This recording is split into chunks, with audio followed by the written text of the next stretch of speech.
welcome to Envision. I'm Deanne Conrad, Community Relations Supervisor. We are here with Dr. Brian Maher, our Superintendent of Sioux Falls Public Schools, and we are looking at an update on the legislature. Big vote. Recently it's gone back and forth a couple of different ways, and on Monday, February 22nd, came out where actually a two-thirds majority in the House voted on an increase in sales tax of a half cent to go toward teacher pay. There's still a lot to be done in terms of that bill before session is over. What are your thoughts? Well, it was an interesting time because first of all, when the vote took place, I think it was on Friday, and then the reconsideration on Monday, or maybe it was on Thursday, and then reconsideration on Monday. My thought was, what can really change in that time? And actually, I think 3 voters switched positions between that time. So that was interesting to watch that, just that political dynamic.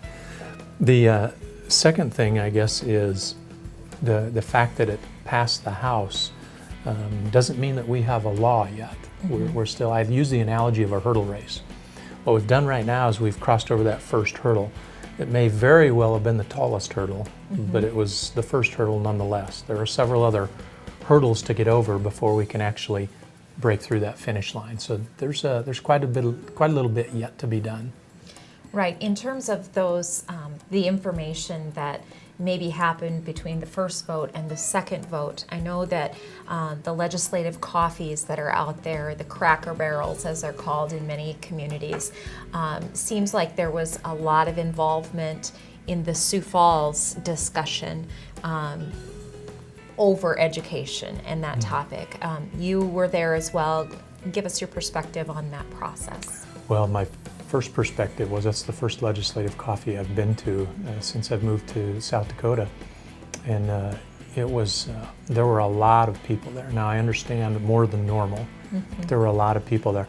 There was also a lot of emotion, a lot of passion, and I think there were, oh gosh, maybe towards 10 legislators that were addressing the group, and the coffee itself gave me a newfound appreciation for the wide variety of constituents that all of our elected officials face, and then also how thought out, how reasoned, and how researched they have to be before coming to any conclusion. So that was kind of eye-opening for me on Saturday, or on the Saturday of the coffee. One of the other things that I noticed is they really have to keep their cool in the midst of all that passion and emotion. And that passion and emotion, going back to the teacher salaries, you know, certainly there's been a lot of educators that have gone to peer to see this process through. Certainly, if it becomes possible to have that half-cent sales tax, what sort of differences are we hoping that that makes in terms of attracting qualified applicants? Will it be enough? Well, I hope so. I hope so, and only time will tell. But I think from a kind of a perspective of a teacher, looking through the lens of a teacher, those who are on staff right now, they'll see a sizable increase in their salary. And in my opinion, as well they should. So that's number one. So I think in terms of the workforce, there are really 2 pieces to it. One is to retain the workforce that you currently have. And I think the increase in salaries will go a long way towards retaining the workforce that we currently have. The other piece of that is how do we recruit to replace those who are of retirement age? And I think that is the biggest dilemma that we have right now. It has been well documented what our financial position is in terms of teacher salaries in the state of South Dakota. And that conversation, I am sure, is not lost on 12 to 22-year-old young people as they're making their decision on what their future is going to be. And so I'm hoping if we pass this, ultimately pass this, that conversation is heard with the equal vigor in terms of the minds of those folks who are still making their mind up on what does my future hold.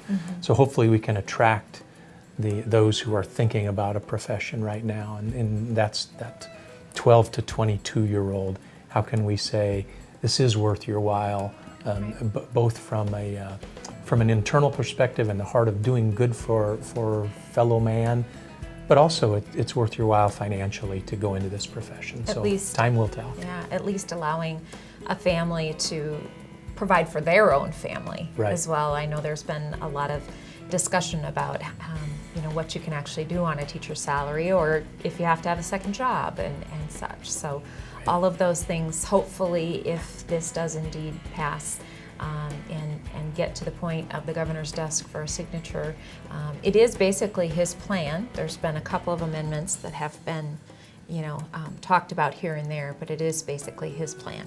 Right. One of the things that I think folks consider when they figure out a profession is the profession valued? Mm-hmm. And I think the governor has really spoken loudly to the state saying, I want to value education. So he commissioned a task force. He took the findings of the task force and he put together a plan.